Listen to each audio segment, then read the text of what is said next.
Bonjour. I've noticed. Bonsoir. Bonjour. Where's your onions, Gary? Carn's colouring them in. Oh dear.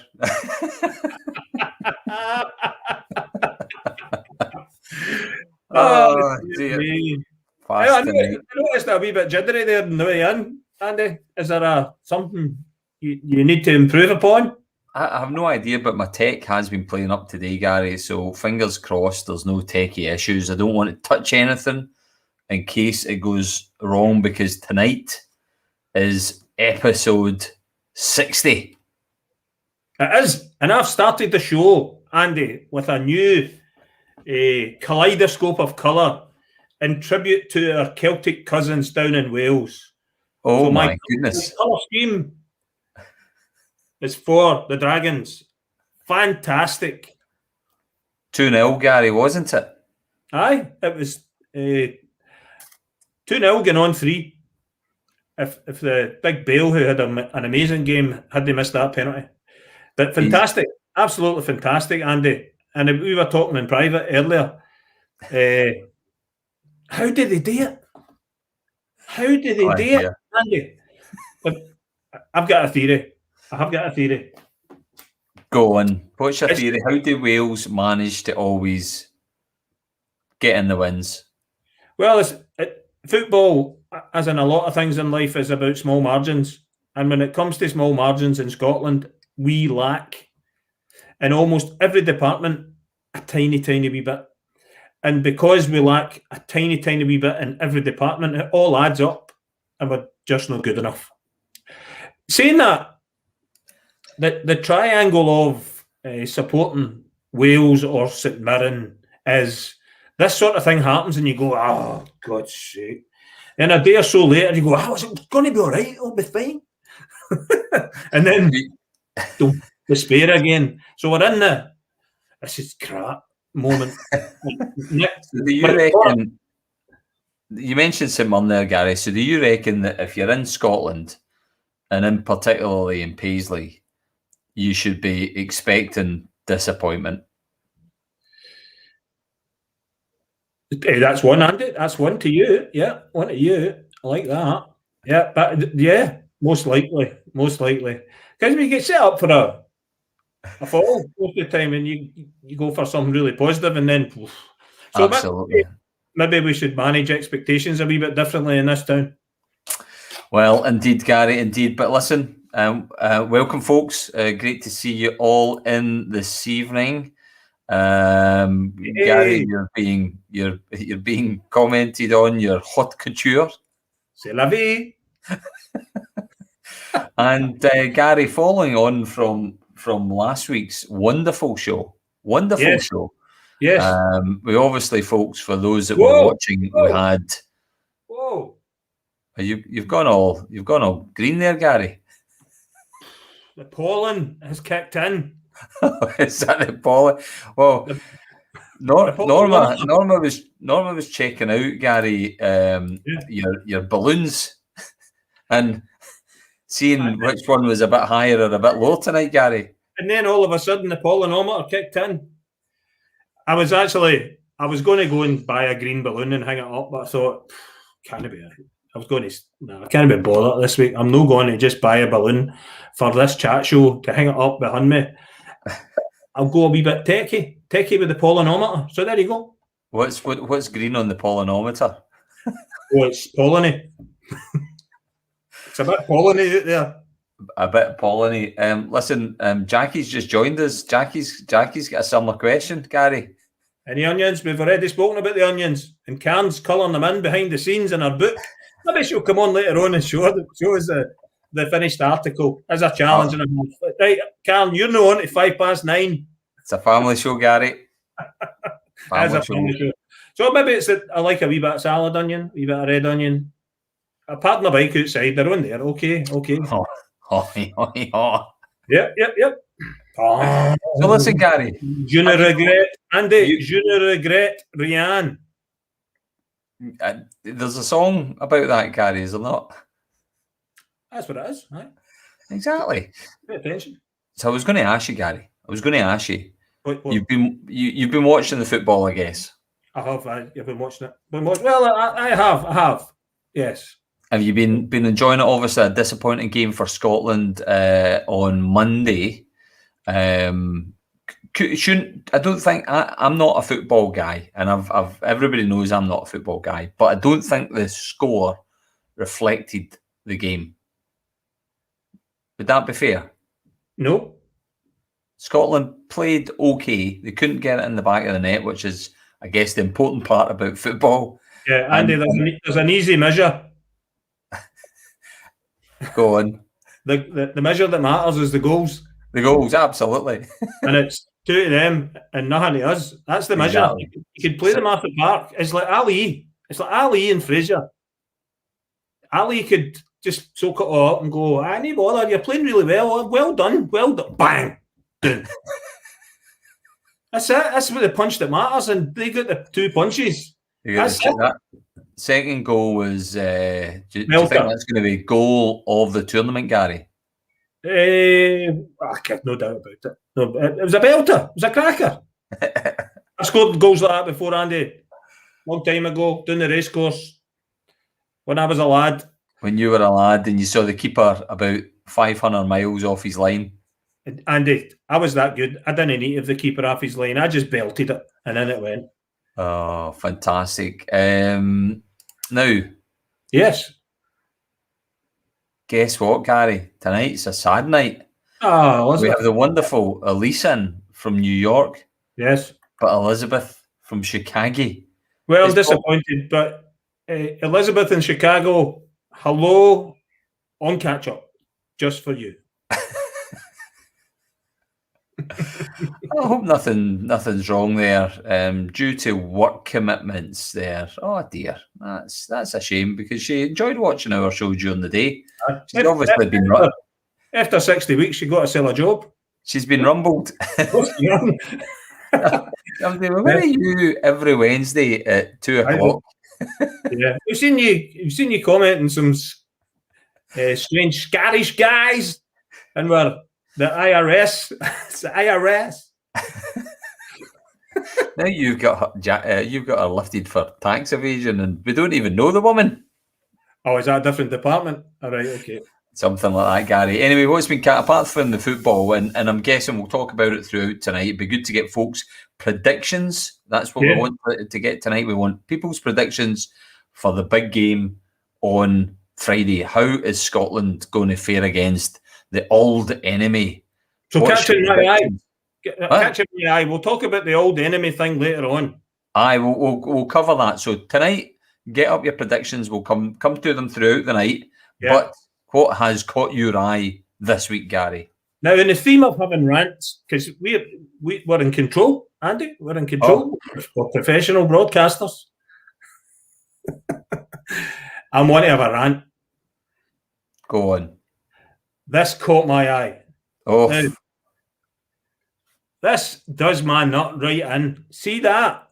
Outside Domino's. Asda. Parking on the pavement. Now, yep. I know these issues as a jogger. Yes. And I often come across this and I'm thinking, how the hell do you get by there if you're in a wheelchair, in a pram? Yep. And it does my nut in. Never mind that doing my nut in. See, Domino's all parked up there waiting in their pizza deliveries. Aye. Does my nut in. See, anywhere that double parks, see, you've got somebody parked on the double yellow, then you've got somebody further out, does my nut in. I could go on, but that caught my eye. And that was just earlier in the week, Andy. The whole thing in parking on the pavement, Gary, I have to agree with you because you see folk bumping up and parking on the pavement for, in most cases, for no good reason. I do the park and ride down at Canal Street Station, and there's the car park bays, but there's a little strip up the side you can park, but folk will then choose to park right up on the pavement. So it means that if you've come out, if you're pushing a buggy or if you're in a wheelchair, as you say, you've got to go onto the pavement or you've got to go onto the grass or you're just stuck. Yeah, folk park, and the thing is, the road is more than amply wide. It doesn't serve any purpose. But you see folk parking up in the pavement, and the delivery vans. I know there's been a lot of delivery vans getting us through lockdown. Really, really important. But outside my house, a big curbstone has been knocked up, and it's causing quite a hazard. Somebody will trip over that, and I don't know, it was one of these delivery vans just decided to come up and smack up in the curb. It's the been road what? Is wide enough. The road is wide enough. What did you say? It's been what? It's been knocked up. I was wondering.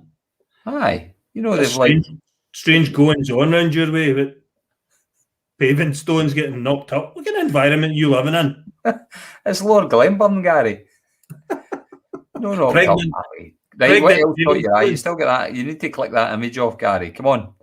All right, it's off. Right. That's that rant away. But I think the council should let us know about that, Andy. I think they should make that priority. Parking in the street. You think we should be known about that? They should know. They should tell us about it. Oof.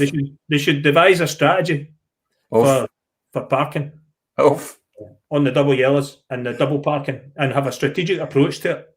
Oh dear. I'm off in one. Go and on. Then completely ignore it. Jeez, man. I'm away, right? Cut that for the script. We'll take it out and edit. Anyway, something else caught my eye, Andy. Go on, Gary. And it's football themed. And I've got to say, some of the scenes at the football are pretty distressing. Yes. With the incident with the guy from Denmark. I came in the other day and I turned the telly on and I'm thinking, I'll watch the football, and it was deathly silent. And the scenes that I witnessed was really quite upsetting. Yes. And then this picture started to do the rounds. Yep. And I thought to myself, what a bunch of guys. What a team. Mm-hmm. What a bunch of teammates. Mm-hmm. And that's how to behave in an environment that needs collaboration and joined up togetherness. Mm-hmm. And they guys, to a man and a woman, because there's women in the background there that are the paramedics. Yep. And first responders, as they call them. They stood up to the challenge, and it's thankfully Christian Eriksen is well and is okay. Yep. But they stood up to the challenge, and a credit to themselves and their team and their nation. Yep. And I applaud them. Yeah, I missed that on television. Only caught it afterwards, Gary. But apparently the captain, because leadership is really important, and the captain of that team did all the right things, took control, stood up, dealt with it, sought his players, assembled his team, did the right thing. I think even consoled the partner of the chap that had taken the cardiac arrest, I think it was. And the captain showed everyone how it should be done, and the team fell in, collaborated and worked together, Gary. Outstanding leadership, Andy. Indeed.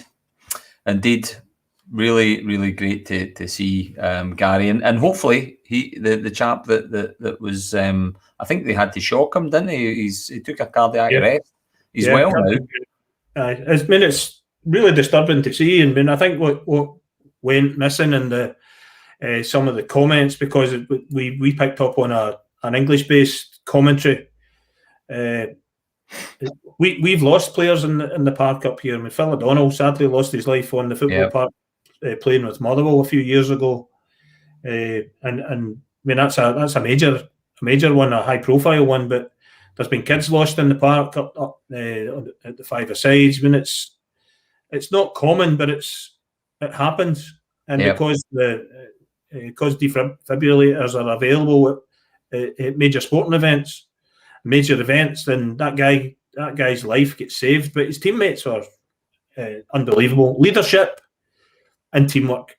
Yeah, absolutely. What else, Gary? What else? I've got a couple as well. We'll squeeze in. On the football theme, Andy, you showed yourself the other week with your uniform thing on as a younger man.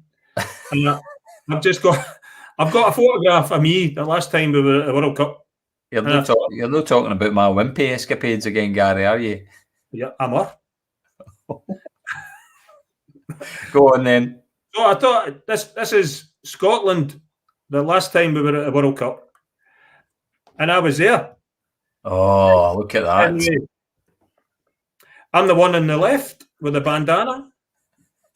Is that your Pirates of the Caribbean look, Gary?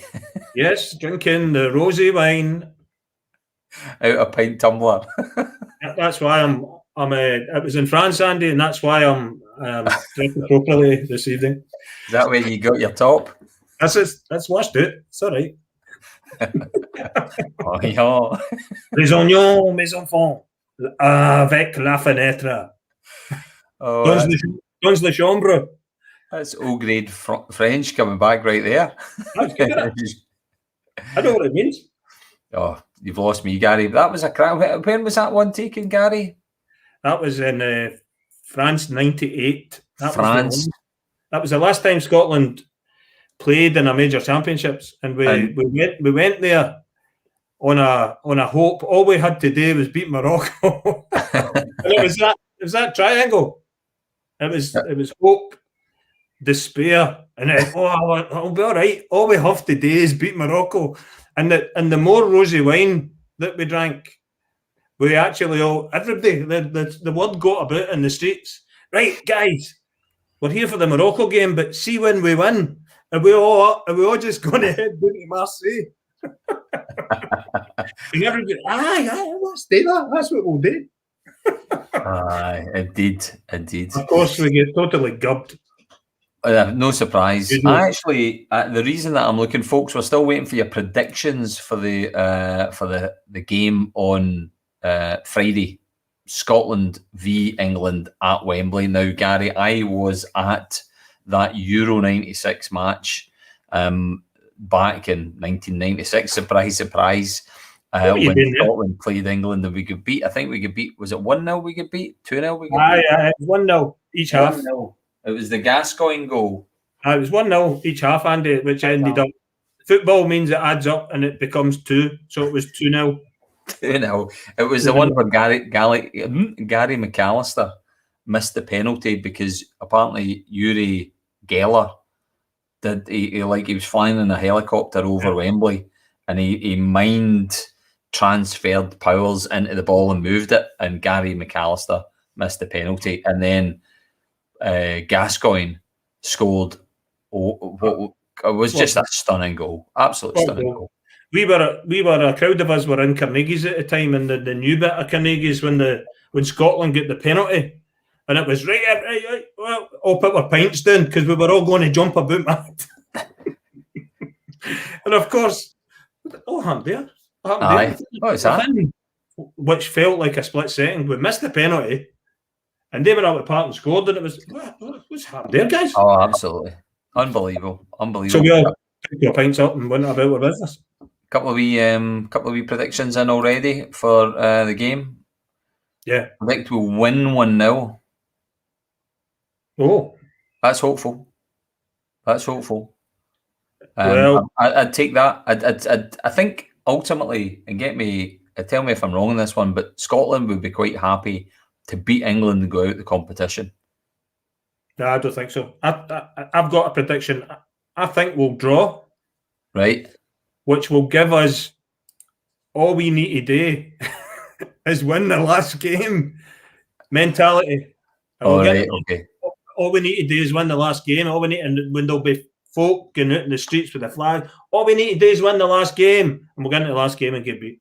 Humped 5-0. Something like that. That's Scotland's way. The triangle of hope and despair. 2-1 to England, apparently, from Wallace. So Wallace isn't looking too optimistic. We'll need to see what it comes when it comes on Friday. Right. Anything else caught your eye, Gary? Aye. But let's move on to the other things that have caught my eye, because we may go down a rabbit hole. Is there anything caught your eye, Andy? There's been a couple of things, Gary. Thanks very much for asking. So there's a couple of wee things now. Whoa! So a couple of things caught my eye. First of all, we've seen this picture before. We've had this one on the show. Yeah, you're Les. Right. I remember bottom right. We had Les Fernie on telling us all about who was who and why this picture was painted, and it's a magnificent painting of Paisley Cross. But then, and you'll need to excuse the reflections on this particular picture, whoever took this one, but this was a picture that was posted up on social media, and it is the management team of the Coats. 1901 this was taken. And I just thought the similarities between those two images in terms of location and all that sort of stuff was pretty significant. There's a fair number of folk there, and that is the management of Coats. You can see the reflection of whoever took that picture. But I was just thinking, Gary, maybe it's about time we've had this picture done, and then we've had this picture done. So maybe it's about time that we recreated this picture. Maybe if we got all the Paisley Community Trust members, we've got over 200 members from PA1, PA2 and PA3 postcodes, plus a whole host of other members and supporting organisations. Maybe we should all get together down in Paisley Cross and recreate this image at some point, Gary. That'd be good, that. And one thing I will say that will become a welcome addition to that picture, Andy, is there's no women in it. There's no women at all. Look at that. That showed you what it was like in 1901. The management were all blokes. Women were only invented in 1902. So in 1901, there was no women. Well, I think it's about time that we recreated that with all the diversity, colour, inclusion and balance that's representative of Paisley today, Gary. Aye, that'd be good. Not Renfrewshire. That was my thought. Another thing that caught my eye, well, it didn't quite catch my eye because I wasn't looking directly at it, Gary, and that was the partial eclipse that could be seen over Paisley. Now, this photograph was taken by the wonderful Gary Chittick. Gary takes lots of brilliant photographs, and I've left your mark on there, but look at that. That's good, that. I like that. That's the moon. I missed that, Andy. You missed that? Well, it was the observatory was streaming it live. They had all the appropriate filters on their telescopes, and they were streaming it live. But that is the moon passing in front of the sun. And in some parts, if you were in the right part of the UK, what you would actually see is just like an outer ring. You just saw the ring as the moon more or less perfectly eclipsed the sun. But I just thought that was great phenomenon, spacey, all that kind of stuff. But also, what a wonderful picture by Gary Chittick, one of Paisley's finest photographers. Oh, absolutely. Is that the word? I need to put that in my word of the day. I've been picking words of the day recently. What was your word? I can't say it on this show. I've had a few words. Words of the day. I'm trying to pick words that fulfill a need in me. Yep. and a mood. I've discovered, what's that lassie's name? Lenny Soros. She's amazing. She's good. She is, and she had the word the other day, sleek it, and I quite liked that word. Aye, sleek it is good. I think that can be. Yep, I think that can be applied. I think the word that I had this week, and it was scunnered, Gary. Scunnered came to my mind as well, Andy. Have we been working close together? Oh, scunnered. Often prefaced. Well, listen, Gary, before we get some guests on, what? Have we got guests? We've got guests. We've got some wonderful guests lined up tonight. But before we do get our guests on, Gary, and we're coming to the end of season 1, folks, as we let you know a few weeks ago. You get your lights back on. As we let you know a few weeks ago, we're going to be coming to the end of season 1, and we said that we're going to do that in June at some point. But Gary, we're announcing. What are we announcing? We're not doing it anymore after next week. Next week, folks, is the last chat show of season 1. So before we close off our season, I thought I'd do a little recap and one of our videos that we had made up for a few weeks ago, Gary, when we hit our year anniversary. One of the videos that we had made up, we never got to show because it was an action-packed show that night. But I was reminded when my cup of tea was brought into me, Gary. So, folks, here's a wee montage of tea. And then we'll be putting guests on.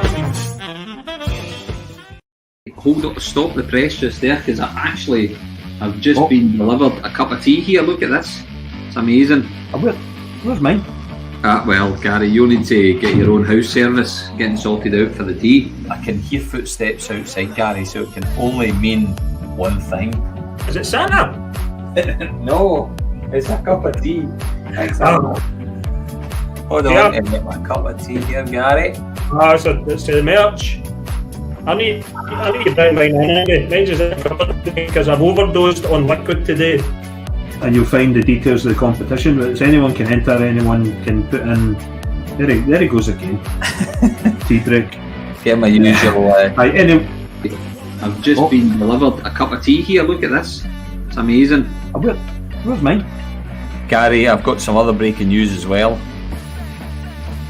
Well, I seen that earlier, Andy, and I was flummoxed. I didn't know how to. It's now nearly 8:15, and my cup of tea isn't appeared yet, Gary. Hold on a second, Gary, because I've just got my cup of tea coming in. You get tea? A cup of tea from our tea elves, Gary. You know I get a wee cup of tea every week. I thought I'd have a wee prosecco, Andy, this evening.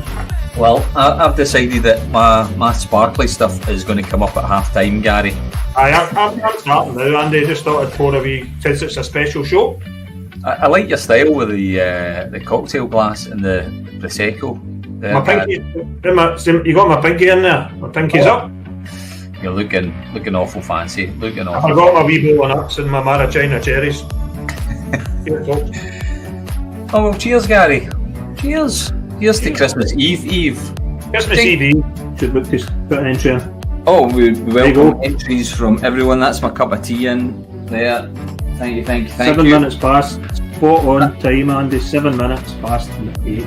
You've had that time. Yeah, so we're still looking for entries. Suitable to hear. Yeah, and it didn't work. It was too early. They were Really? It was ahead of their time. People didn't know what they were. My goodness. That's a shocker, because you can't go anywhere without there being a pizza. I know. Well, Pirelli's obviously known for their ice cream, Gary, and you were talking about various ice creams. Now, my good lady wife has just returned, and what have you got for me, dear Claire? wait till you see this. And it is, I can tell you, it is Pirelli's ice cream. Oh, look at this. Oh, that's a treat. Enzo. Oh, fantastic. Well done. In a shell. I'm not in a shell, but an oyster, sorry. Well, an oyster was posh. That had a bit of cream in the bottom, mate. That's right. Bit of mallow. I used to make these up.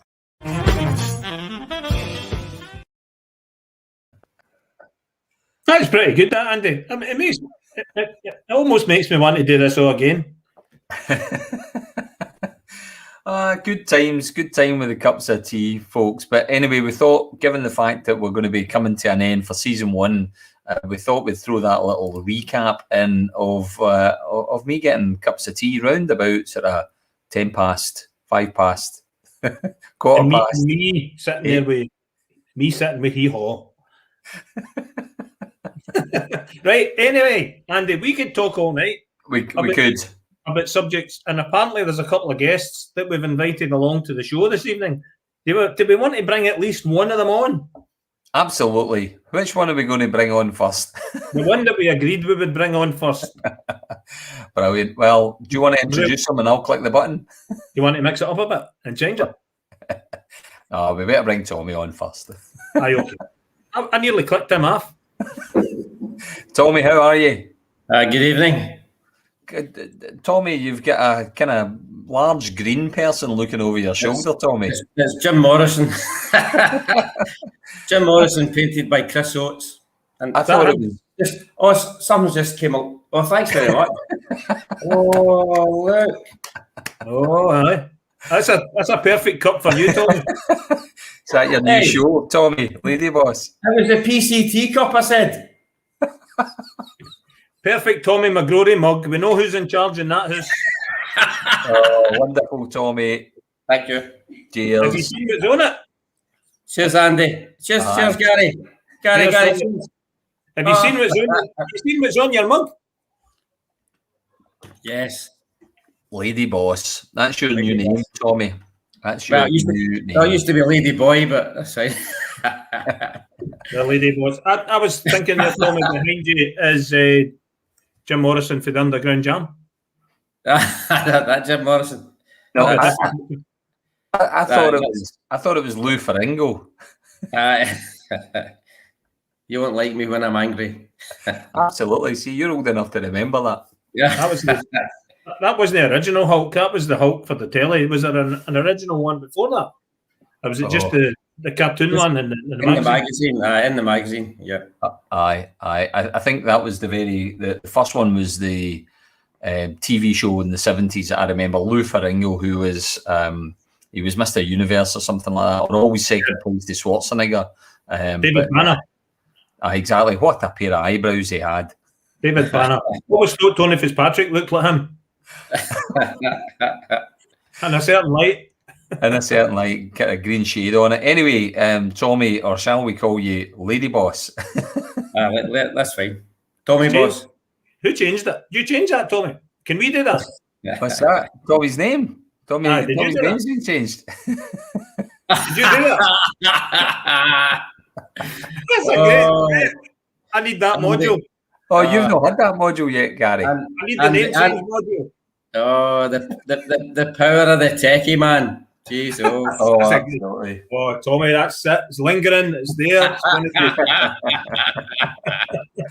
Change you back. Anyway, what are we going to talk about again? Lou Ferrigno, Jim Morrison, or cups of tea. The latest guy, Tommy. What's that latest guy that plays Hulk? And we watched it last week, and it's on tonight. Actually, Loki on the Marvel series on Disney Plus. My son watches it first. But last week, in the run up to it, Hulk came on. Hulk was on it, and the Disney. Do you watching it, Tommy, on the Disney Channel? No, I'm not. I'm never in the Disney Channel these days. Well, there you go. Look at that. That's a Disney one. It's too CGI. I like Big Lou when he ripped out his shirt and he was actually a real guy. He was a real guy, wasn't he? He was, right. And he woke up with all his clothes back on. Well, it was usually just his shorts, wasn't it? He was, kind of found in a haystack somewhere. Like his shorts cut as if it was in a 1980s holiday. I know. It was great. Tommy, we were talking last week about all the kind of gifts and presents and stuff like that we got as kids when we were wee. We were talking about grifter bikes and race and chase and Skeletrics and all those things. But, we're all of a certain age group. So we grew up watching the Hulk and Airwolf and Air Team and all that sort of stuff. What's your kind of fondest memories of programmes of that yesteryear, Tommy? Batman. The old Adam West. The Kapow Bang, that one, Dana, dana, dana, dana, dana, dana, dana, dana. That's I had the cape and the t-shirt and the car. Yeah, you had to have the car when you're a wee guy, and that was amazing. I had it for years and then it disappeared, sadly. Oh, absolutely. If you got a Batmobile for your Christmas, that was all you needed. That was it. We couldn't afford Batman where we lived, Tommy. We only got Robin. You get Robin. And we missed Ian McDonald's mentioning Street Hawk as well. But Batman was pretty decent. We liked Batman was good. I used to have the car as well, and it used to have little torpedoes that you could put in there and fire out the back. Then you kind of lost them after about 5 minutes. So, Tommy, how have you been? What have you been up to over the last few months since we've seen you last? What's news with you, Tommy? Is that a bit of product placement there, Gary? We'll talk about it later. Well, it's been a kind of strange journey. Well, we've all been on a strange journey since last year. To let everybody know what we are up to, it goes back to last year when we should have been putting the final things into place to have a stage show. Yep. It was funded by the chef funding. Yep. So they gave us money to write a story about the small shot parade that we have every year, to research it, find out why we celebrate this thing every year since 1856. What's it all about? What's the Charleston drum about? So we applied to get money from Chev to write a stage musical. Mm-hmm. And there's a couple of things we weren't quite clear about at the time. You know, there was 3 things that we might have done with the music, because Loud and Proud being a music organisation, that had to be very strong in the story. So it was either write our own music, which we could have done, but would have taken us a long time, and it just might not have worked out. We weren't confident that we could write 15 songs that would challenge Oliver or Sound of Music. So we thought we'd just stay away from that, because people just might not like what we've done. And the other thing was to put in contemporary music, Scottish type music of today, like Paul and the Teeny, Katie Tunstall, Amy MacDonald, or the Fratellis, or try and get a song that went along with a particular scene. Yep. Like, a bit like I've kind of done with previous stage musicals. Yep.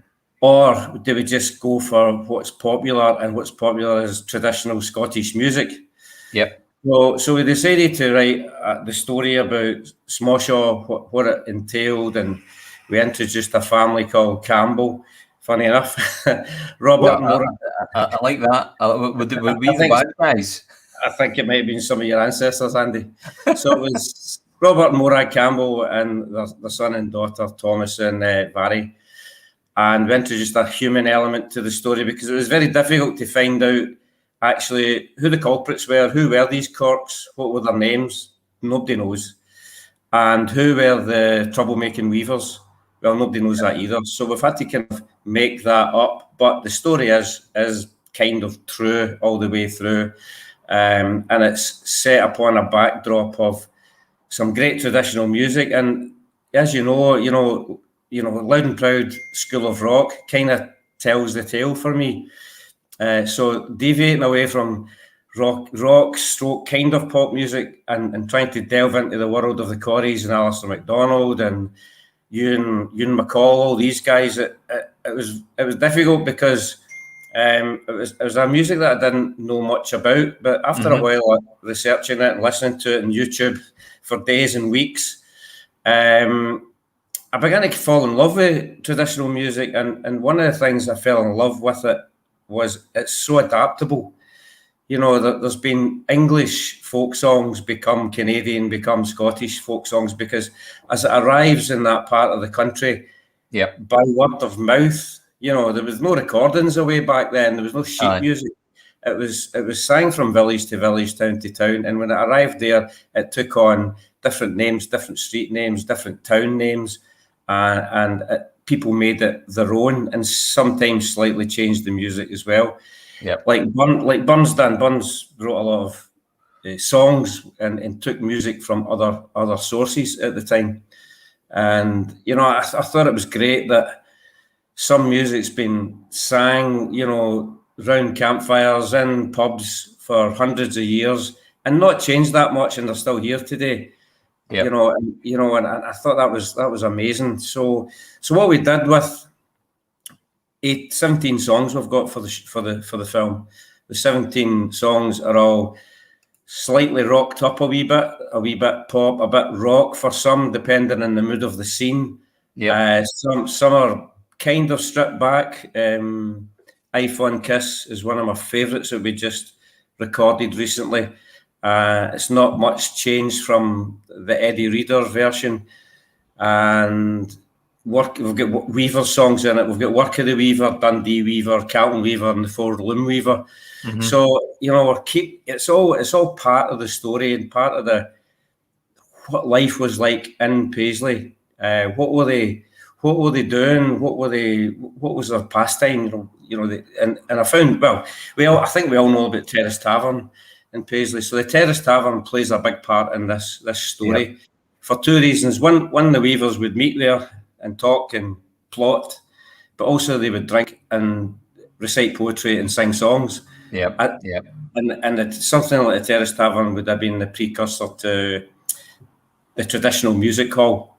So this is a musical, but it's not, it's not a musical. It's not The Greatest Showman on Earth. It's kind of, it's got songs in it, but the songs are not sung in a performance way. Yeah, a lot of them are sung at work or at play in a setting that would become quite natural. So it's not they're not performing at the camera. They're kind of singing at their work or singing in the Terrace Tavern or singing as they're walking through the trees and, get up to Craigie Lynn in one of the scenes. So it's been interesting, and, finding out all that and starting off with a script was kind of difficult because it took arms and legs, and it went on, and it went about 10 different directions. And I think we're in about the 10th version now.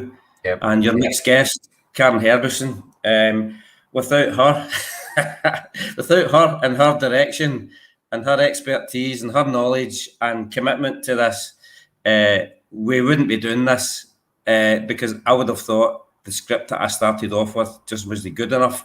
Aye. What Karen's done is an amazing job and pulled it all together, tightened it all up, and it now looks great, and I'm very pleased with it. So absolutely brilliant, Tommy. Absolutely brilliant. Tommy, you've told us everything. We've nothing to ask you now. Any questions, Tommy? Good having you on. What blend of tea am I drinking?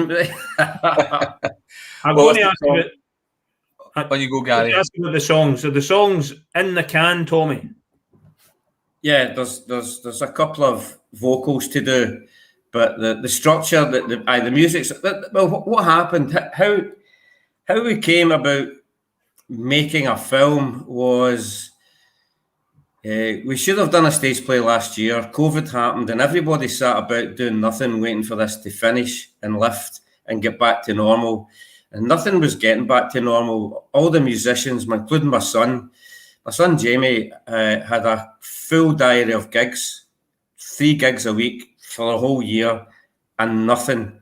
Ewan Malik, his pal, he was in the same boat, and others, all the musicians. That there was nothing going on with them, and we managed to get some money last year, and we thought, I tell you what we'll do, we'll make the backing tracks for the stage musical, because by the time we get there, we don't know whether we can actually afford or have the time to put a band on the stage. Let's maybe look at doing the backing tracks. So as the tunes started to take form, and we went from one version to the next, pushed and pulled it about, and then the arrangements started to firm up. What I realised was the songs, back to my background is mainly a music background. The songs were just too good to put on 2 or 3 nights in a local community centre. Yep. I wanted the songs and the story at the same time out there to the biggest audience possible. And Alan McEwen, as you know, I worked with Alan at the Bungalow. He's got Brick Lane Media. Without him probably saying, why don't you make this a film? Yep. And that just looked like a big suggestion to me at the time, and really. And then the more we thought about it, we thought, do you know what? We can just do this locally with local technicians, local camera guys, local actors and actresses, and just go ahead and do this, because we're not in the film world really. We're not trying to prove anything. We're not trying to not trying to get an Oscar. We don't want to trip down a red carpet. We just want to get this important Paisley story out there to a big audience. And you've got a lot of local talent. And what I want to do, Tommy, is you very kindly sent through a video, which I guess is a bit of a kind of teaser trailer type thing. It's an overview of what we're likely to expect, and then we'll come back and we'll dig into a bit more about where you're at in production. Yeah, this wee trailer was put together by Josh and Max of Brick Lane very quickly this afternoon. In amongst their workload, I said, "Could you get this done?" And they did it. So I've got to thank them very much. So this is just a wee teaser thing. That's not the full film version. It's a screen. If you could maybe call it a screen test. We've done for the council, which will be put out as a wee mini thing on the 3rd of July, Smoshaw Day, and it's going to go out at 8 o'clock. So look out for the links to see the whole thing. All the actors that are part of it will be part of the film. We had special guests in Sean Moore. He's recited a fantastic Smoshaw poem, and we got the young people from Starlight Theatre Company to do a wee bit as well. You'll see them in the film, and it's been great fun, and it was a good learning curve for us because, to go in blind enough, next month to actually shoot this, I think we might have made quite a lot of mistakes, but we learned so much doing this at the weekend as far as the actors are concerned, the lighting, what we could and couldn't do within the rooms. Smoshaw Cottages is a huge part of this film, as is every other best bit of Paisley. Every best bit of Paisley is in the film. So this is where this wee tiny piece come from, Andy. It's right, great. I'll roll it. Hope you enjoy it.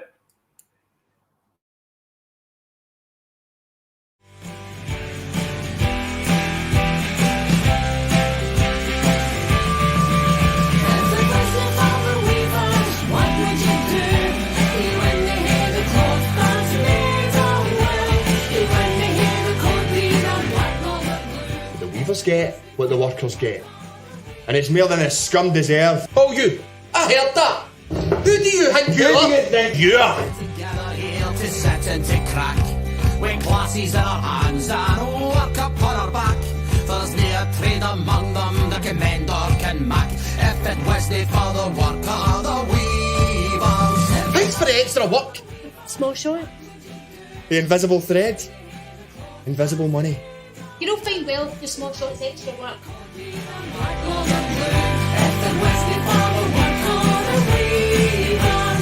Crashing waves that would come thundering down in the corks. Oh, Jean McGregor said there was trouble brewing here. Mm-hmm. What are you? No trouble here, woman. We are united. You sound like Tannehill himself, Robert. All Paisley poetry and discussion begins here at the Terrace Tavern. Aye, well, cheers, Rab Tannehill.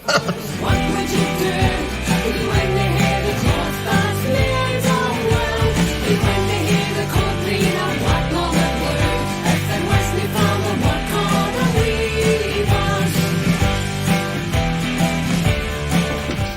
More shot. It's nothing.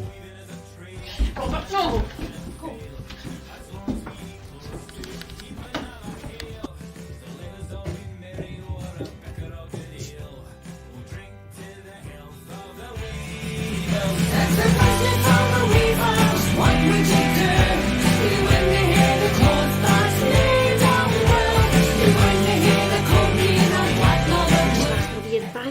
I'll sort it. Robert, I'm sick of seeing you's hungry. It's the old story, eh? The weavers are hungry, it's because they're much stronger. What, Gary, care me, son. The cocks. I hate the cocks.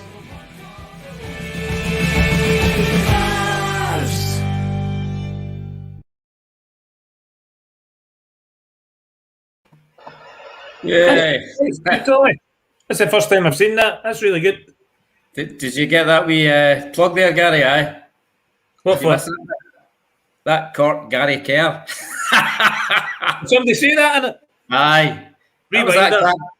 I told her to take it out, but Karen Herbison kept it in, Gary. Rewind it. Rewind it. Man. I watch that again. I need to get that bit. Is that just towards the end? Aye. Tommy? Aye. Aye, hold on. I'm gonna attempt to do something we've never done before. I'm gonna There's attempt to. Karen. Yeah, if you recognise Karen underneath that bonnet, it's her. Aye. It's right at the Hold, end. hold on the new. I'm gonna see if we can get this. Hold Right, on. hold the on. new. Hold Hold on on. the new. I might need to do some magic and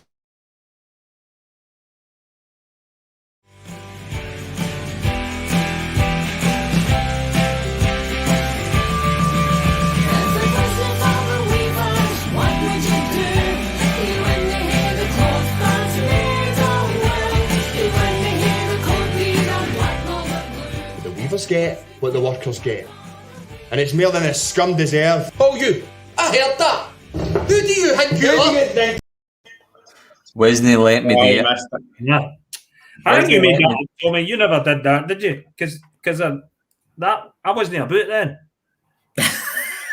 No, it wouldn't be historically accurate.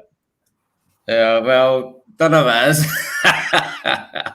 Well, I know you mean that it's a work of fiction? It's a Aye, perfect well. segue. Just the names, just the names are. Actually, that actually came from an earlier script because I put all my mates' names in as people, and then I swapped them out eventually. But we kept Gary in because we knew it was the Andy and Gary show. So, Well, Charlie. So Campbell. and Campbell's there's a a wee- baddie, and Aman is a baddie. Well, there's an interesting wee thing about everyone's second name in the film. Everyone is the name of a street in Paisley, Okay. and it needed to be a street in Paisley in 1856, not like McCarroll Street and Dunn Street because they weren't there. So I looked at an old map of Paisley 1857, I think it was, and I scoured the map and found all the names of streets that were second names and put them in. So there's a wee. Is there a Mr. Cozy side, Tommy? No. Oh, What about Tommy? What about Cumberland? Cumberland, aye. Any I've not got Cumberlands in there? I've not got a Cumberland, no. I've got a Campbell. I've got a Campbell. I've got a Campbell and Christie. Nearly quite a lot. There's about 20 odd characters' names, and they're all the second names are all streets in Paisley. You got a Thrushcraig? A Mr. Thrushcraig? No. No? A Mr. Argyle? A Mr. Argyle? I've got a Charles. I've got a Charleston drum. That's all you're getting. That's all you Thrushcraigs guys are getting. You're getting the middle of the story. The Thrushcraigs, Bob. We've got a comment in there from Councillor Devine, just seeing if there's any casting calls for Churchill lookalikes. All the fat guys we can get, Eddie. It's Charleston, Tommy. It's not Charleston. It's Alabama, actually. It's the Charleston drum. It's the Deep South. You know that? Why? I still don't know why it's called Kentucky. Fred McNeil will let us know one day. It's called Kentucky because the troublemakers in America came for the South, and the troublemakers in Paisley came for the South. So there you go. Keep your eye in Paisley. That's why they say.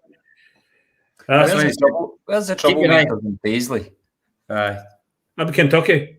In Kentucky. So anyway, Tommy. Two of the troublemakers in Paisley are on this show every week. So we're getting tail. So anyway, I'll shut up and Karen can say the rest. We've came to a good moment, Tommy, because I have a fear for this show as we hold it together.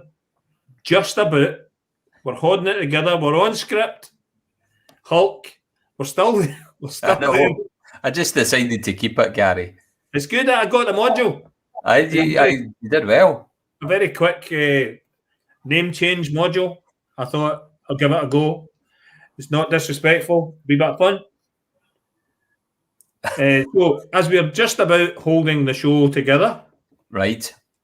What we normally do, and what we will do, and I insist on this, is we're going to go to question of the week. So, Tommy, we want you to stay with us because I think it's right you stay with us as we bring Karen in the next part of the show. But we're going to have a wee break for question of the week. We're going to bring Annette on. Yay! Oh, Annette, you're on mute. Hi, Tommy. Yeah. Sorry about that. So, Right, so and now, how's the and show then so you- far? and then you're the real lady boss in this show. That's true. I work behind the scenes, tell them what they're doing. Oh, quite right. And we can see that Frank's sort of, yeah, he's either scratching his head or he's posing, one or t'other, isn't it? Definitely posing. Definitely posing. He's got his own merchandise as well. Look at his. Oh, superb. I thought he was actually at the current state of affairs in today's. Kind of scratching his head. In the Zeitgeist of today, there's a word. And today, in the Zeitgeist, I thought he was going, what? Are you sure? Don't understand people. That's I just can't believe I just can't believe that. But he's there. He's got his merch on. How's your week been? Fantastic. Everything been cool? yeah, good. Got a wee bit of a cough though, but you know, so I don't know if I've been too much kayaking and ducking myself in the water. So I think I've got a wee chest infection. Have you had a lateral flow test? Yeah, fantastic these things. So I have to do them anyway because I do them twice a week just to make sure I'm protecting my clients, and obviously Maxwell's still at school. Yep. So no, all COVID free. Just lock has affected me, I think. So And you've got some of that in your lungs. Well, listen, Annette, we had a rather controversial question of the week last week. Tell us all about it. Oh, it was just a very simple question, actually. Well, we were working on some serious documents and things like that, so we just kept it nice and simple. And we just asked, should Glasgow International Airport be renamed as Paisley International Airport? I know And the answer to that, isn't it? Say that again? I know the answer to that. Do you? What's the answer? Yes. Just yes. 53% said yes, and 47% said no. I can't Wow. believe that. I honestly can't believe it's that tight. Yeah, very tight. that's really, that's the closest run question of the week we've ever had, Annette, isn't it? Yeah, near enough. Yeah, very tight. I just think people still associate airports with cities. You know, some of the comments that were coming out is that it's always a city, but Prestwick's not a city, is it? It's Glasgow Prestwick. Yeah. So there wasn't a huge amount of discussion, huge amount of comments, just quite simply yes or no, and that's what they did. So that was very simple. Paisley International Airport. I think why not? Paisley's an international brand. It's well known. We would never want to be like Glasgow Prestwick. You'd never want to be Glasgow Paisley. It'd be Paisley International. But there was some other suggestions though, and there was Wallace was suggested. There was Batty that was suggested. There was Natini. What's that? Wallace that comes No, Ur Wallace. No Wallace Burt. I'm thinking of William Wallace. Oh, okay. Well, Wallace is a good guy. It's all right. Oh, absolutely. He can claim it for his own, but there was a few other suggestions, wasn't there? Yeah. So it was interesting to see what people were kind of recommending. So, but it was very strange. There wasn't huge amount of interaction this week, but again, everybody just kept it very simple. Good stuff. No, Annette, what do you think? Annette, you don't need to answer any of this.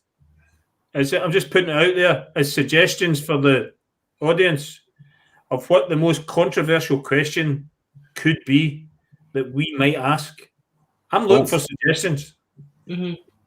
A controversial, because if you get an edge in it, you know, folk go, I think that and I think that. Mm-hmm. What's a controversial question that we could ask, but that we won't? This is a Dara Abreen thing, and the guy's got him do the comedy thing.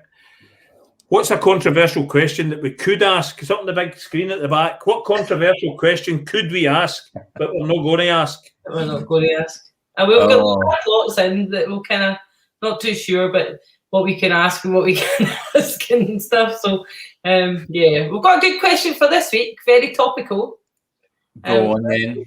So, obviously, the schools are starting to shut down, and another term is finished. And whilst people are thinking about going to colleges and universities, etc., there's obviously a lot of young people wanting to see if they can go for a job and things like that. So my question this week is, as we reach the end of another school term, whilst colleges and university options in the town are really good, are there enough job opportunities in the area for our young people who are looking to go into employment? So does Paisley have enough job opportunities for our young people? Yes or no? Good question. And you're right, the question points out obviously the college and university provision within the town, but that's not always the destination that someone will take. Someone will want to do their school, come out of their school and into an apprenticeship, into an employment. There are some organisations out there that support that, but it would be great to hear if you've got young folk in your family, if you've got sons or daughters, and they're maybe not planning to go into further education. Do you think there's enough employment opportunities out there in the area? Be good to get your views on that. Yeah, town centre regen would create jobs, Andy. It would, absolutely. Absolutely. There's no denying that, Gary. No denying it. There was also the Chamber had put out an email or a message about talking to employers who they can go for a grant or a fund to half fund taking on a young person as well. So I know to start was out this week. Didn't manage to get to it because I was working so much, so maybe I should apply for one. Well, there is the Kickstart programme. You can go in through the Chamber Kickstart programme. You get a free young person, not to keep, but you get a free young person for a certain, I think it's 30 odd hours a week. Yeah, 6 months. Fully paid, 6 months, national insurance, everything paid, and a grant towards training. So if you are a business that has a wee creak and thinks I could be doing a wee bit of help, there's maybe a job coming. Young person, Kickstarter programme, contact Paisley Renfrewshire Chamber of Commerce. That's what to do. Renfrewshire Chamber. But, in the town, right, a lot of folk will be thinking, right, if you go out to Hillington or various other places, there might be jobs. But in our town centre, Gary, who are the big employers that are, with the exception of the council, obviously, but who are the big employers within the town, within the high street, for instance? Well, there's a University of the West End of Paisley. That's about the only major employer, Andy, in the town centre. I mean, you've got small employers in the shops and the like, but that's and that's great that we've got those employers. But the opportunity to regen the town and create more jobs and to create a buzz round about an anchor that would create jobs in a spin-off. I mean, that opportunity is there in the Paisley vision, I suppose, Andy. Yeah, the opportunity is there, Gary. You would think that you would be throwing everything you could to support and make that work, Gary. Would you not? Oh yeah, you would. You would think. You would think every effort would go behind that. I mean, especially when there's the potential of young people not having job opportunities. Yeah. Was there not also some call centre as well within the Paisley, one of the Paisley centres? Was it Piazza as well that we didn't quite know about? That was discovered in one of the shows as well that we could direct young people to as well. So let's see what comes of it. Now we always go to this part. We've got a few comments in here. A few comments in here. So Jackie's obviously asked her daughter. Daughter says no, there's not enough job opportunities. So getting that hot off the press. Interesting. Entertainment Hub would be a great town centre employer. We would be behind that, Gary, wouldn't we? Likely, perhaps. However, shit. Were you going to press that one, or was I going to press that one, Gary? I think we were very keen to press it together at the same time. We never gave it much space, but a comment there from Councillor Devine. Councillor Devine, he's a councillor, and he's saying that's unbelievable. How can a senior member of our elected representatives have that view like that? That's stunning. Well, listen, it's QR code time. Do we have a jingle for that, guys? I forgot the jingle. Hold on. I've not uploaded the QR code. Hold on. kidding. If it wasn't for your QR code, that's Tommy's got his phone at the ready. He's well trained. Oh, come on. Imagine no uploading the QR code. have we not got the QR code? Yeah, we do. We do. I hope it goes to the right place. Right, folks, get your smartphones up. Get them onto your cameras, wherever that is. Get the old that again. Survey Monkey. Job opportunities in the town, yes or no? Boom. Done. Answered as quick as a flash. And Annette, you've got real-time data. Yeah, I do. I'm just looking at it just now. Real-time information coming in right now. Listen, Annette, it's been great to have you on for the last 20 weeks doing questions in a week. 20 weeks, Annette, you've done. 20 next week. 20. This is my 20th question. Yeah. And close the first series on next 20. week, obviously, we're going to have results only because it's the last of season 1, unless we end on a cliffhanger, which was suggested by Paul Stewart. But next week will be the last results of question of the week. So, folks, make sure you take part. Okay.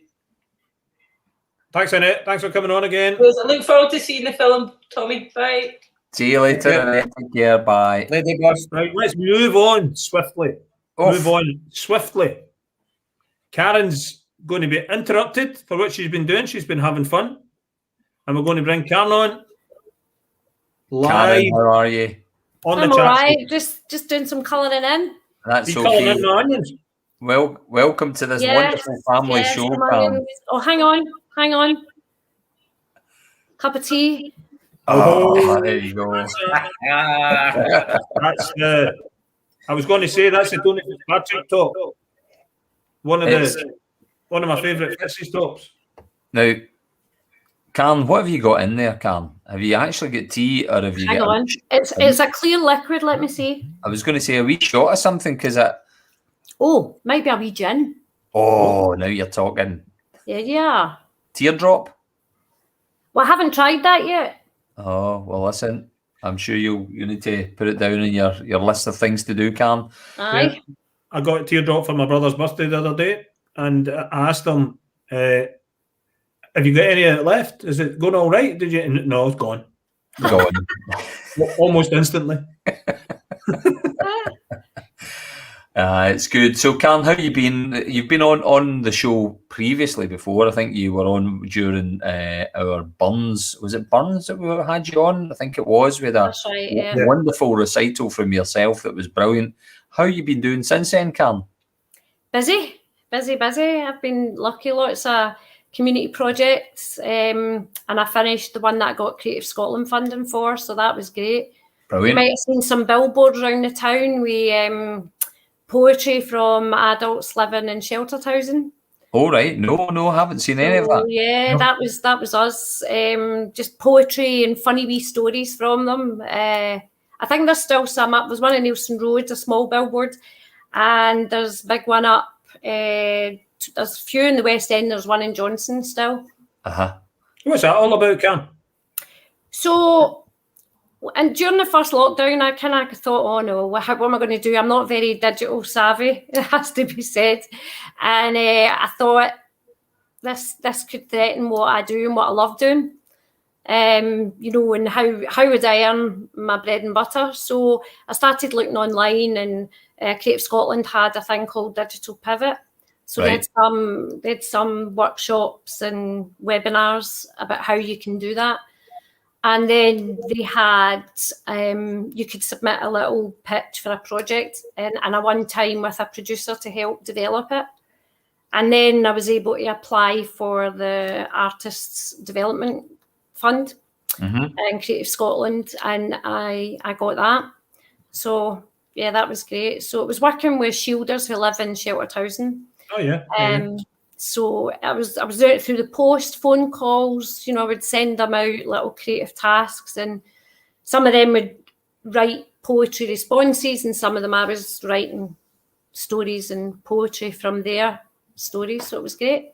Fantastic. And obviously you mentioned they've been on billboards, but are you planning to curate them and show them online? Is there any plans beyond? Well, yeah, I do have that. It's online. It's called We're Still Here. Right. You can also get it through charts. But also we've got a book. We published a wee book, and I've arranged for a couple of copies to go into the Heritage Library, which I'm delighted about because it means it's going to be there forever. Fantastic, Carl. That's brilliant. Is it going to be sold? We've got a couple of copies to maybe put into the white cart or somewhere like that. They're usually very, very supportive. So, yeah. And it's really, really heartwarming stuff. It's really, really good stuff. Yeah. Like one, for instance, ladies kind of lightening what it was like for her in wartime as a little girl, and the things that were happening then. So. And I'm looking at your Facebook page. It's Shielders Talking. That's it. That you've got, as opposed to Shielder Stalking. Is that what it actually looks like? Because that's the kind of thing I would do. Do you know what I mean? I wouldn't even notice, and it was, sub-swearing or something. That's another altogether, Cam. Exactly. It might be a pastime during COVID, shielder stalking. You might. Here's one. They're a shielder. Let's follow them and see where they go. See where they end up. Let's see if they end up in a movie. Perfect link. Cam, we seen you in the film. I was attractive, wasn't it? Well, it's brilliant. It wasn't the best look. Let's just say that. You were method acting. Still recognised you. I don't know if that's a bad thing.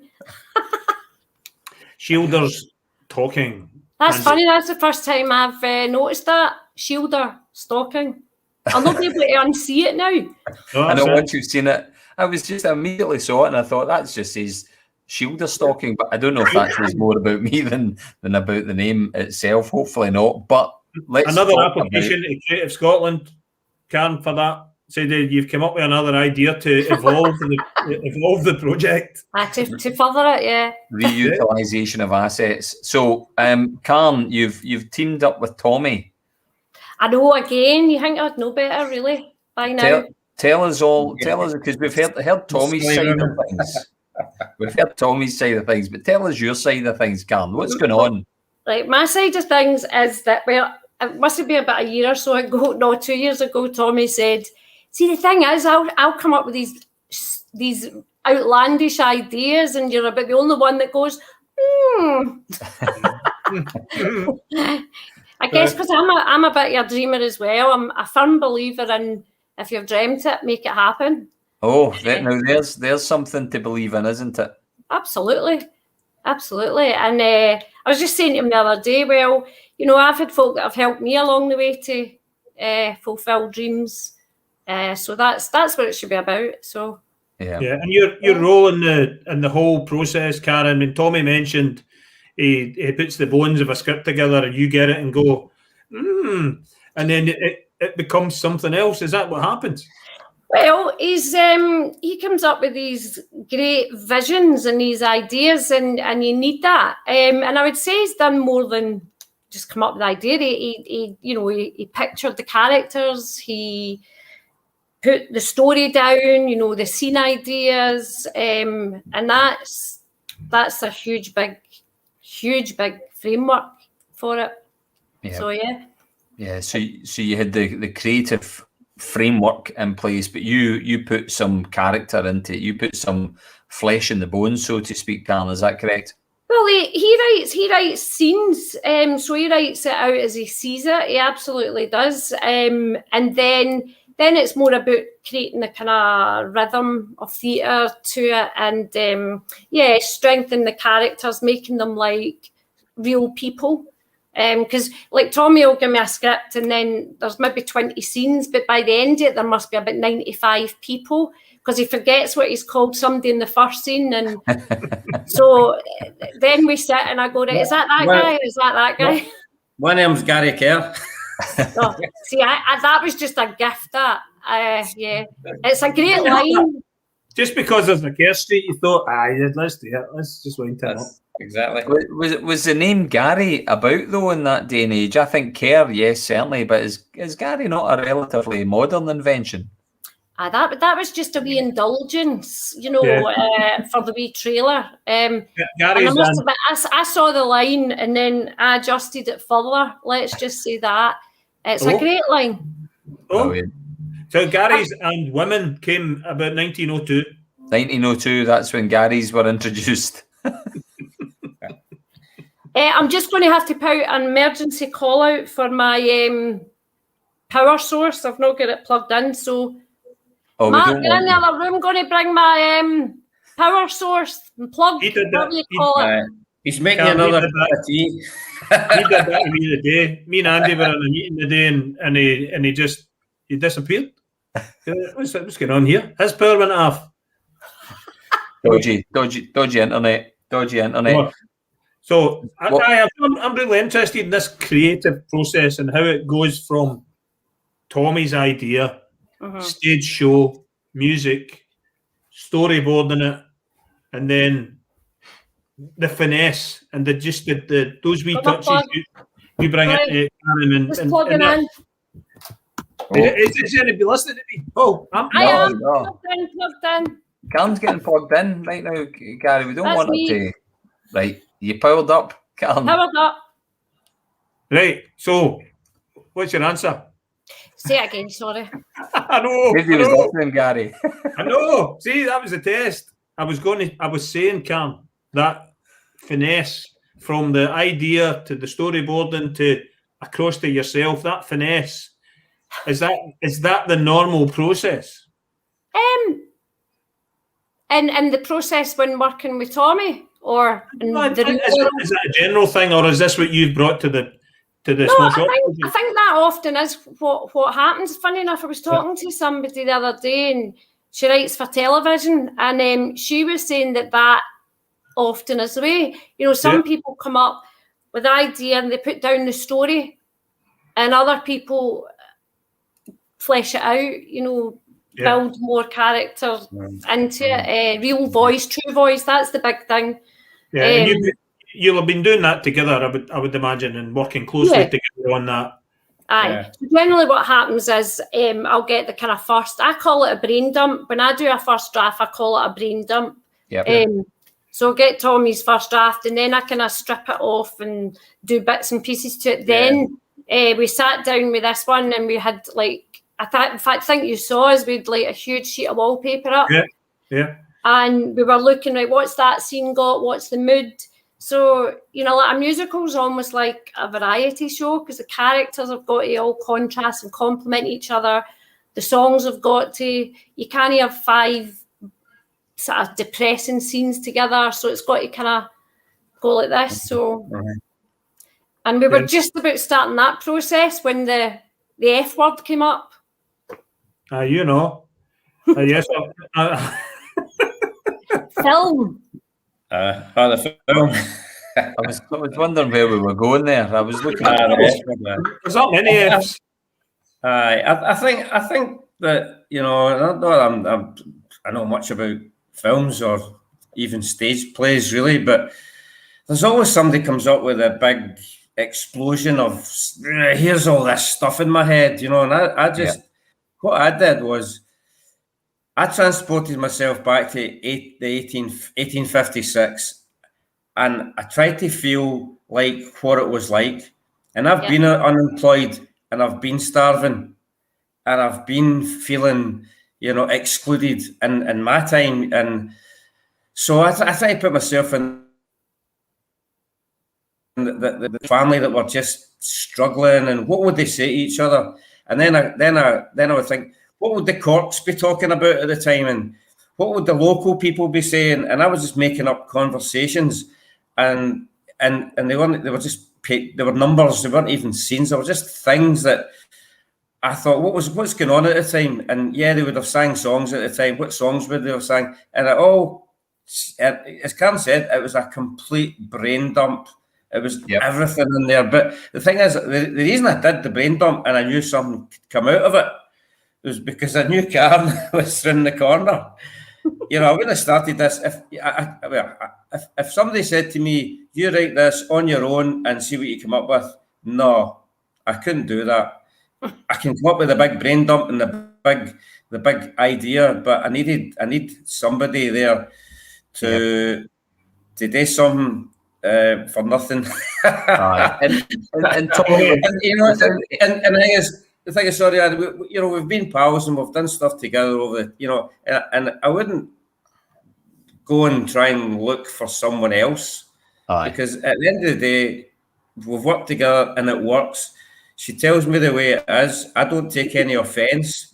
She tells me that character's rubbish. We take it out, and it's all for the betterment. You know, I think the script was about just recently. It was about 87 pages. It's down to 50 something now. Yeah, so that's the work. That was the work. I stripped it all down for a bit, and then I just couldn't look at it anymore. Karen looked at it, stripped it down further, and moved some stuff about, and now it's beginning to make sense. Yeah, it's been a great process. I wish somebody made a documentary of that process because it's very interesting the way stories happen, and you know, you look at somebody and go, get rid of him. You know, Gary, what were you going to say? There's a lot to be said for having a trusted partner and a collaborative approach that you actually trust, working with each other for a common goal. Yep. And you get people around about you, Tony, that happens. Aye. This script is Karen and Tommy's script. It's the two of us. It's brilliant. It's great the fact that you've worked. Without the whole big explosion of stuff. Explosion. There'd be nothing there to do, and then Karen cutting it all down.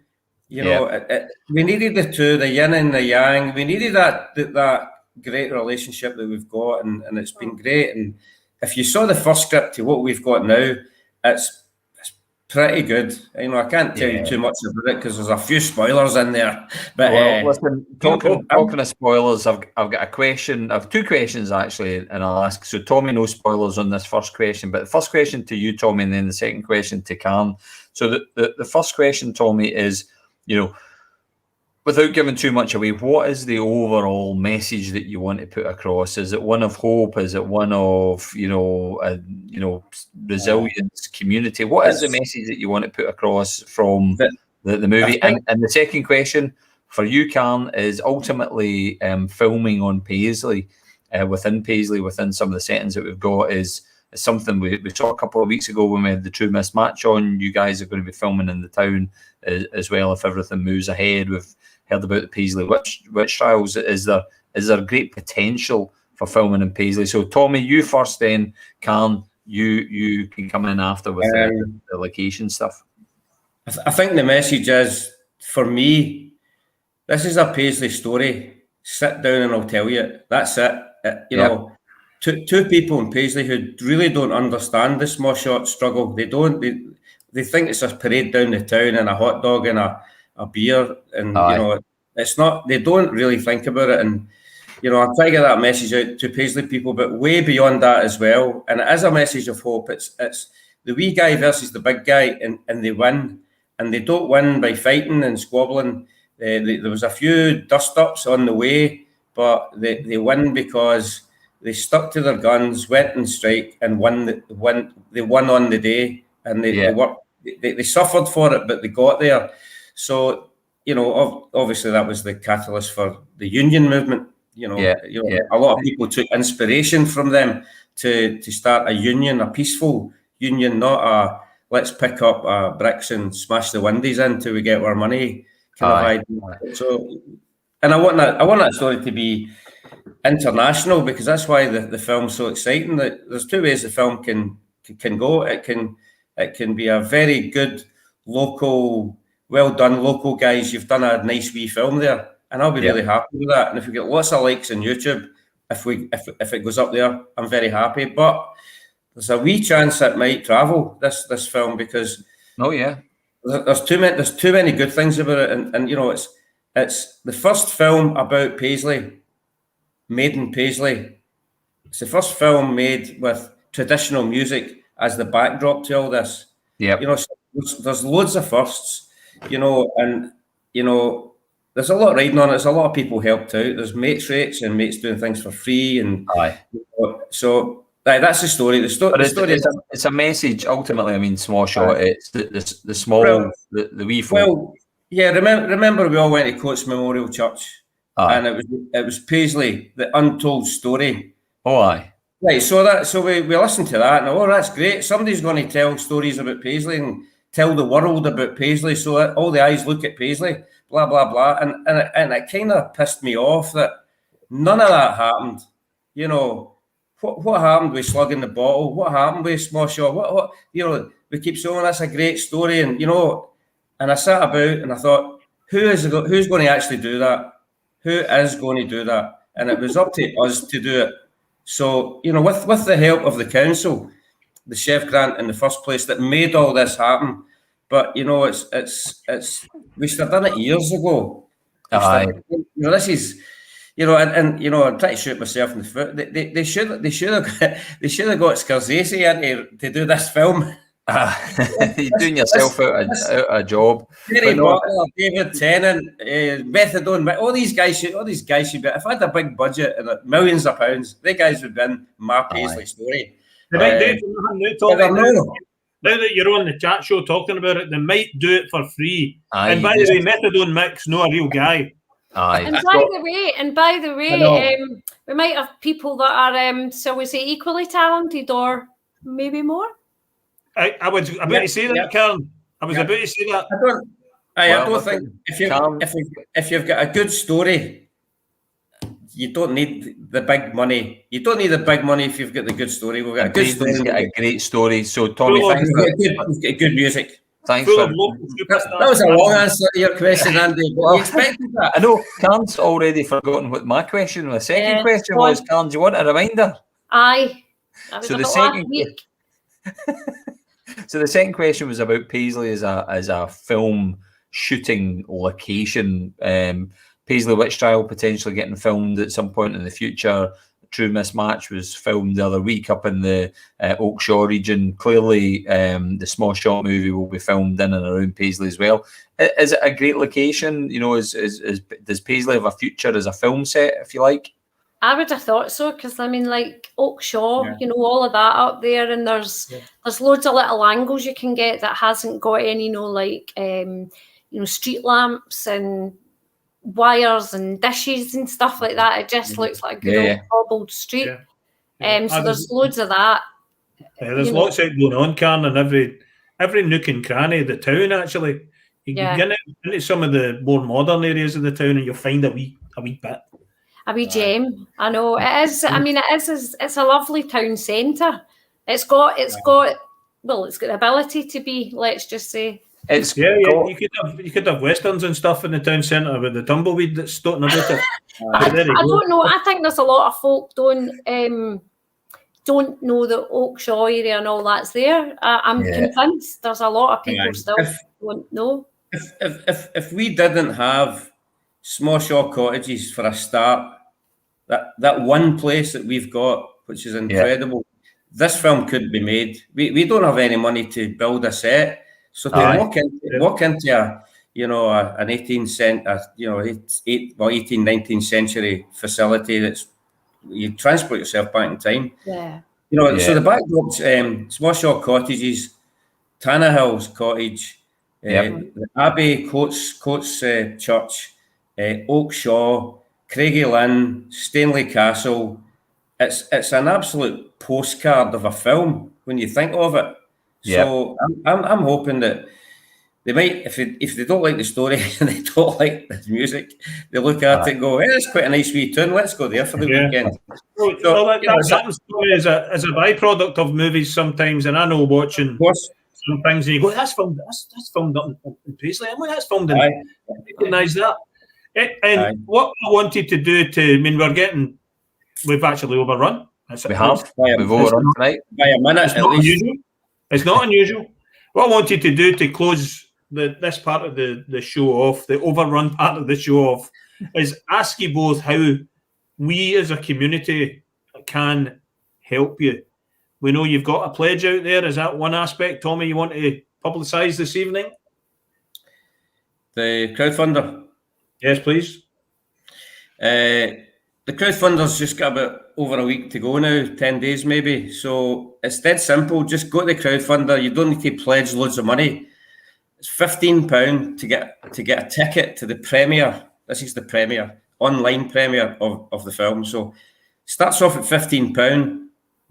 That'd be great if you could just go in there and buy a ticket for 15 or 25 for a package.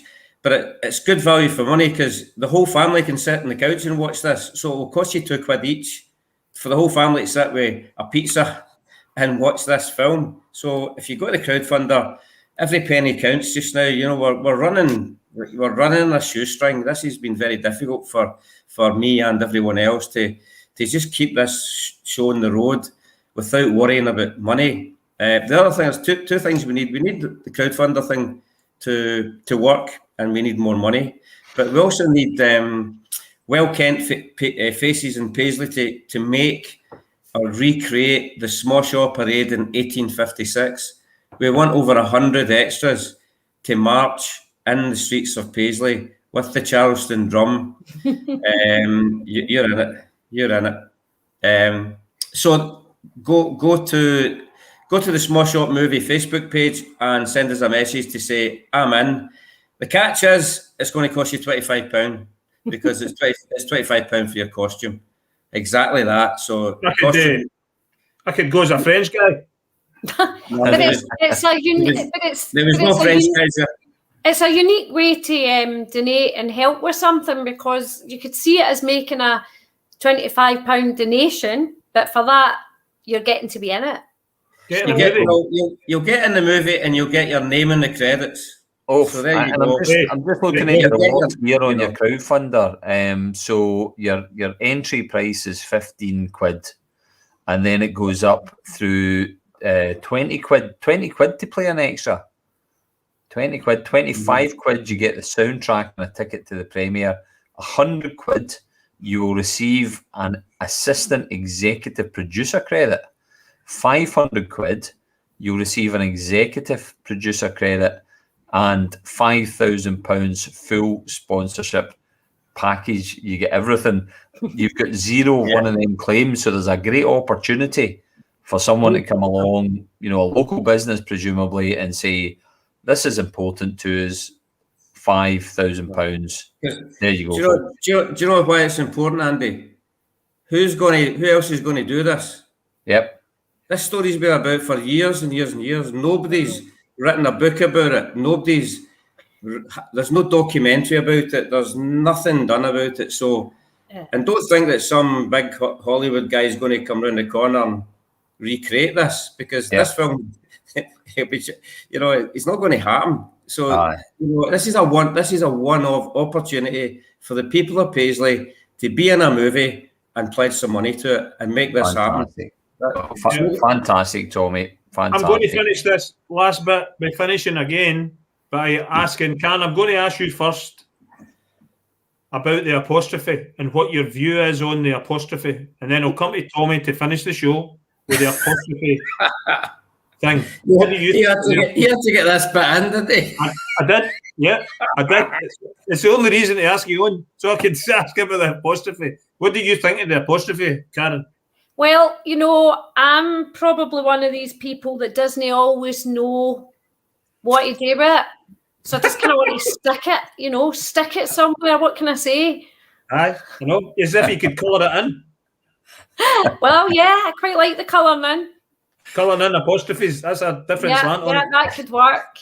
So did you know what I was talking about when I brought up the apostrophe? No. I kind of surmised that for your demeanour. Right, Tommy, tell us about the apostrophe. Well, there's two ways of looking at the apostrophe and the Aye, use of there the or no there. apostrophe. Exactly. I think the problem is people had said, we caught small shot, and we do for that parade and that day that we have a celebration of the longest running class war in the world. We caught small shot, but we don't usually call, that small boy, that small Doug. We call it a small dog, don't we? We don't speak that way. But and so I had a dilemma. Do we put it in or not? And the reason I put it in is because I looked at the council's previous posters on that day, and they've got the apostrophe in it. So I'm just following suit, because at the end of the day, they're the owners of the Smoshaw Day, because they run it and put the money into it. So I'm not arguing with them. So I've got the apostrophe in. That's why. I know I was right. So I take it, is the argument, this is obviously gone right over my head, is the discussion rather that it's old Scots and it doesn't require it? Correct. Is that what it is? Words of wisdom, Karen, to finish the show off. I'm with you. The apostrophe's there, and we'll go with that logic, Tommy. And I'm with you with it. I'm with you. Aye. I'm behind you on the apostrophe. Well, Karen's right. See if you want to be the film sponsor, Gary. Aye. Take that apostrophe Photoshop out the apostrophe. Yeah, you can buy it out. Can I just actually say that was if it wasn't for Gary Kerr, we wouldn't have the money to do this. L&P Promotions is providing the bulk of the money for this show, this film. So, we're having a rant there about the apostrophe. But Gary, if you want that apostrophe taken out, I'm going to take that out, because you've already contributed big time to this. So if it wasn't for the fundraising that you did through all the gigs at the town hall, all that fantastic work that you did over the past 2 years, and it came to I'll just tell everybody, it came to the sum of £10,000, and that £10,000 is funding this thing. Without that, I think it would be a too big a hill to climb.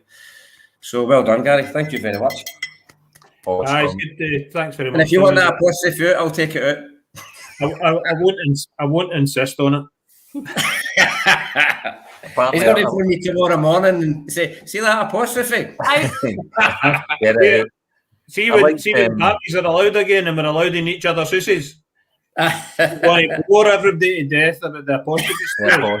I like Gary's comment though, Gary. I don't know if you saw that one. Was along with Gary's and women, apostrophes were invented in 1902 as well. And 1902's got a lot to answer for. I just wonder if we were following the old Scots way of speaking, it should be spelt SHOAT, as in the small shot. The shot. He's a shot of that. So he's a shot of that. He's a shot of that. He's a shot of that. It's the small shot, really. If you take it back for well, maybe that's it. Maybe we should find out the proper old Scots. I came from we'll have a workshop. We'll have an apostrophe workshop. And what would happen if you had workshop? Is there an apostrophe in workshops? No, there's definitely not. Because it's plural. It doesn't belong to something or describe something that it's belonging to. We've gone into a whole punctuation thing. No, see, I missed the punctuation class. I need, whenever I'm writing something to submit, what I need is a copy editor who then puts in all the correct apostrophes and right. Because that's well that day. Can the punctuation class, were you late for it because you weren't punctual? Good one. Yeah. No, she was there on the dot. Gary, she was there on the dot. Hey. Oh my God. What to exclaim that this is the end of the show. I think it's got to be. I'm making no more punctuation jokes at all. Period. No. Anyway, it's been great to have you both on the show and enlightening us about apostrophes and the Small Shot musical movie. Look forward to it, Tommy and Karen. Okay. Thanks very much for coming on the show. Thank Thanks you. for coming on. Bye. See you soon. See Cheers. you soon. See you in the back. That was great, Gary. Really thoroughly enjoyed that. Good bit of banter with Tommy and Karen. We held it together. We did, absolutely. We held it together, but lots of really powerful messages coming through there, Gary. Particularly, you know, the message of the small shop folk, you know, and that community uniting together by the right thing to stand against the powers that were opposing them, and the wee folk, quite rightly, won out. Yeah, well, they were inspirational days then, Andy, and the wee folk rising up against the those who are in charge. Yeah. Sometimes that has a happy ending, other times less so. True enough. True enough. Anyway, Gary, great show tonight. But folks, we have overrun, goodness gracious, and I can smell my chicken fajitas downstairs. So excuse me. They're probably a bit burnt, but we've overrun. But this is our penultimate show, Gary. It's the penultimate 60, and next week, sadly, is the last show. So it's only me and Andy next week. Hopefully we'll go out in a high, and we'd love everyone to come and join us and say goodbye to Chat Show. Yeah, absolutely. It'll be great to have you on. We'll be putting the posters up. We'll be putting the links up if you want to join us live on the show next week. It's completely unscripted. We've got, we're just going to blether and chat for an hour and a half. I don't know what we've got on, Gary, but we'll figure it out. Maybe some folk will come on and say hello to us. Well, anyway, that would be good. Another fantastic show, Andy. Let's close tonight by being hopeful for the future into next week's show. Look forward to it. See you all next week. Bye, folks. Good night.